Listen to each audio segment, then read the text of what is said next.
Probabilité boursière. Dans cette vidéo, on va aborder tout simplement les probabilités.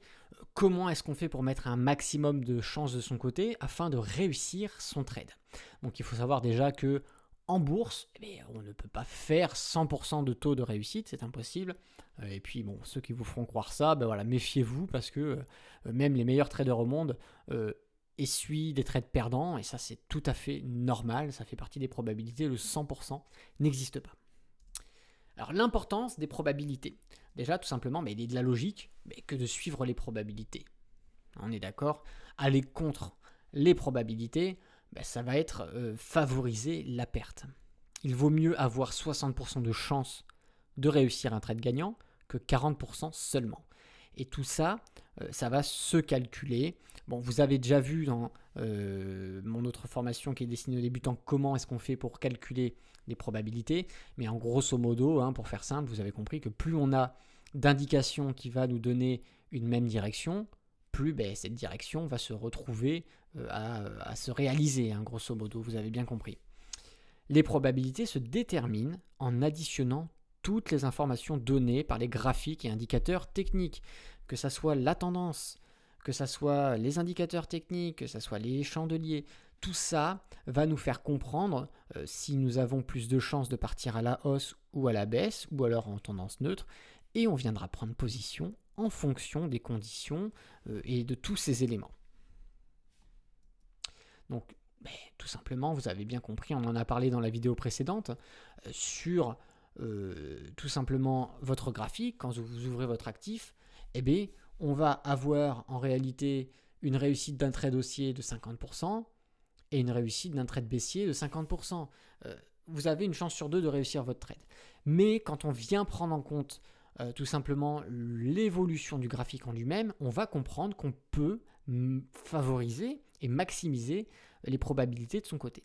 Donc ici, on va même plutôt dire que dans une tendance neutre, c'est-à-dire quand votre graphique n'évolue pas forcément dans un sens, vous allez seulement avoir 50% de chances de réussite de votre trade, que ça soit haussier ou baissier. Donc là, dans un moment comme ça, on s'abstiendra de prendre position puisque nous n'avons pas assez de probabilité de notre côté pour réussir à faire des bénéfices et maximiser ces bénéfices et réduire ses pertes.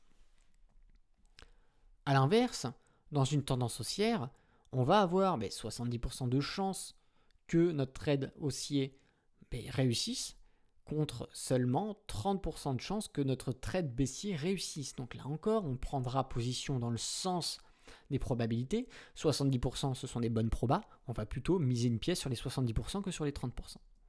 Et là encore, dans une tendance baissière, on va avoir seulement 30% de chances de réussir un trade haussier contre 70% de chances de réussir un trade baissier. Donc là, dans une tendance baissière, vous comprendrez que on va plutôt suivre la tendance. Maintenant, il n'y a pas que la tendance qui rentre en compte.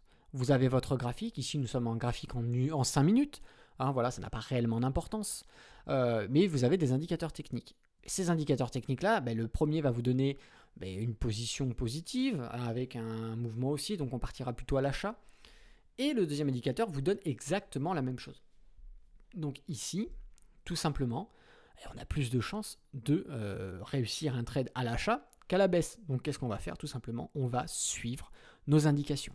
Donc additionner les indicateurs techniques avec en plus la tendance, ça va maximiser nos chances de réussir notre trade, qu'il soit haussier ou baissier, pourvu qu'il soit dans le sens, dans la convergence de toutes ces indications. Ici, on ouvrira donc une position à l'achat. Maintenant, comment déterminer les probabilités? Il y a plein de facteurs qui rentrent en compte pour déterminer les probabilités. C'est pour ça que le trading peut être un environnement complexe pour les débutants. Quand on débute, c'est vrai qu'il y a énormément de choses à apprendre, il y a énormément de choses à prendre en compte. Mais pour se faire simple, tout simplement, la tendance par les sommets et les creux, ça rentre en compte dans les probabilités. Les indicateurs techniques qui servent à déterminer la tendance, comme Ishimoku, ou qui servent à avoir des indications, des points d'entrée, tout ça, les indicateurs techniques rentrent en compte dans les probabilités. L'analyse fondamentale, elle aussi, va rentrer en compte dans les probabilités. Si vous avez toutes vos indications, une majorité de vos indications qui vous donnent des mouvements haussiers et que vous avez une news économique qui tombe qui est catastrophique, il va aussi peut-être falloir la prendre en compte.